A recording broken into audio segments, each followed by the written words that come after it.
What is up, guys? We have two more NBA matchups on this Saturday slate. We have the Knicks and Celtics Game 3, and then we have the Warriors and Timberwolves Game 3 as well. The only injury concern we have to worry about, no Steph Curry for the Warriors. We kind of saw what the rotation would have been like a little bit in their last game. However, a blowout kind of turned that on its head, and we really didn't get a full representation of what the full rotation looks like for the Warriors, but we have a decent idea of what it is. But in this video, I'll be talking about my top bets for both of these games today. And as always, if you're not in the Discord server yet, it's free to join. The link to join is in the description below. And also, remember to subscribe to the channel with notifications on so you do not miss a video anytime I post one. So now let's get into the plays here. I'll be using Outlier to show you guys the plays. If you want to do a 7-day free trial with Outlier, the link to sign up is also located in the description below. I use it every single day. This is the product I use on all my videos. It's what I do for all of my research. Honestly, such a time saver and just a great resource that's all in one for basketball, baseball, football, soccer, you name it. It's got all the data there for you. It's really just a time-saving product for your research. But the plays I have today, the first play that we're going to be on is Derek White over 20.5 points and assists. Now, Derek White is playing about 38 minutes per game. He's looked really good this year. He's hit some big shots for the Celtics so far.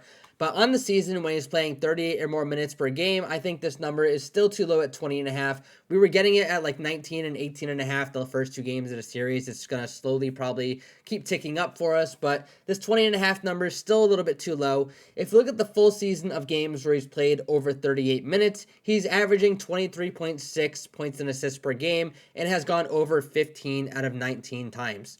Next, we're going to head over to Josh Hart on the Knicks. I'm basically going to have one play for each team and then a bonus play at the end, which is kind of like a lean that I'm going to be on as well. But the play we're going to be on for Josh Hart is over 26.5 PRA. We were on his over 25.5 last game.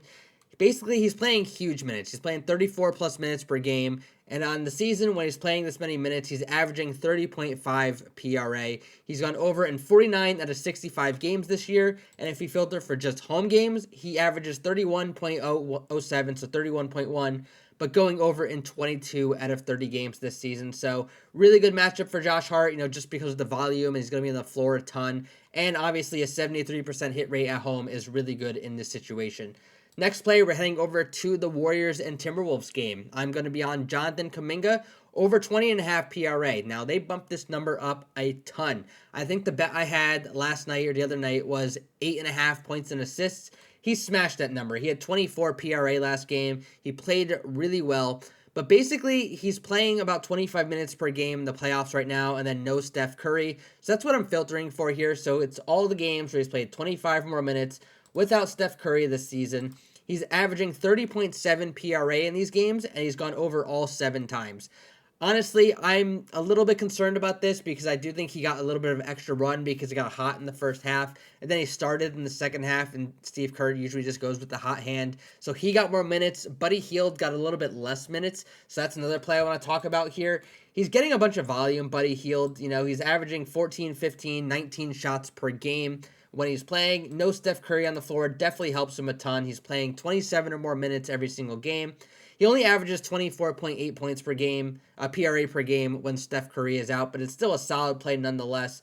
I think either Kuminga or Buddy Hield will go over on their PRA, so I would take one or the other. I wouldn't take them both on the same slip, but I would mix up your slips and do one with Kuminga, one with Buddy Hield, because you can basically guarantee at least one of the two will go over the number. And it is possible both of them go over if the game stays really close and Kuminga plays pretty well. But more than likely, one of the two is going to be going over their PRA. And the last play I want to touch on here is Jaden McDaniels over 6.5 rebounds and assists. He's playing about 30 minutes per game right now, and even though it really hasn't paid off this season, this series, in the last 2 games, he had 5 rebounds and assists and only 2 rebounds and assists in the last game. But I want to look at the big picture for McDaniels. So on the full season, when he's playing 30 or more minutes in a game, he's averaging 8.75 rebounds and assists. That's a little bit over to 6.5. But he's gone over in 45 out of 60 games. So I'm expecting this to regress to the mean a little bit more. I think his number is deflated compared to the 7.5 that it probably has been for the last few weeks just because of the last 2 games. And, these books tend to overreact. And same with the publics tend to overreact to what happens in the first couple games of a series. But that's going to wrap up my plays here. I'm just going to run down them really quick for you guys as a quick recap.